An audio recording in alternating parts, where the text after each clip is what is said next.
For the benefit of Mr. Beckel, we're on the air. We are? Welcome back. Yeah. All right. Well, son of a... Oh, okay. All right. Do you mind? Really? Not at all. This isn't even funny. In case you didn't know. All right. We were talking off and the question is, can this president run on this question? Are you better off than you were 4 years ago? 17 more million Americans on food stamps. We have 47 million Americans now in poverty. The unemployment, underemployment, 29 million Americans. And Bob is the only one here on the panel. Manufacturing higher than it's been in 15 years. Are we better off than we were 4 years ago?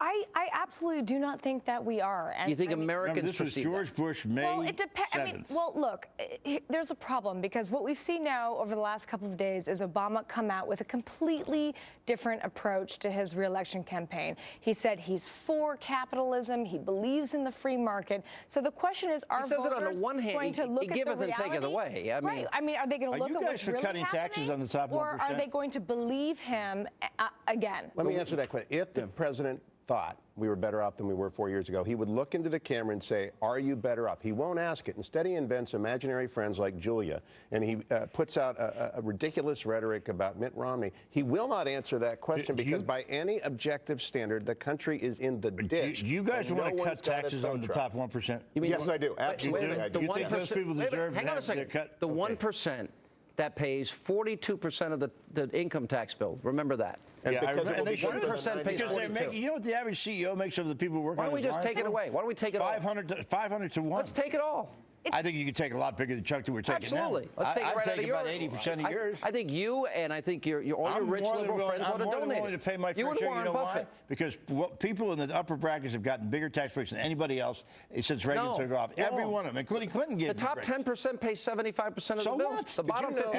And they own 80% of the wealth in this country. Did you note that Elizabeth Warren, who's a 1%er running against Massachusetts? By the way, you got to love that issue. You mean Chief Warren? And Elizabeth Warren was offered the chance to give more money and pay that Massachusetts higher break, and she never did. So why don't you get the people, Democratic Party, to step up and send in those checks? Starting with you, I sent a check into the Internal Revenue Service. You know that? How much? Check off for $2,000. Well, I think you should get all your liberal friends to do that. Then I think all Elizabeth Warren. I just say this. Joe Biden didn't even give $2,000 in charity for crying out loud. Defend millionaires, you're in a bad spot. You mean Joe Biden, the cheapskate? You defend liberals millionaires. That's as simple as that. You want to give breaks to millionaires. That's what you want to do. Joe Biden and liberals are generous with other people's money. Yeah. You liberals pay first, and then we'll talk about it. Millionaires, so all yachts bring up all boats. Is that right? When we come, not exactly. When we come back, our own Mark Siegel, Dr. Siegel, traveled all the way to Texas to accompany former President George W. Bush on his annual Wounded Warrior bike ride. We have his exclusive interview with President Bush next. Look ahead.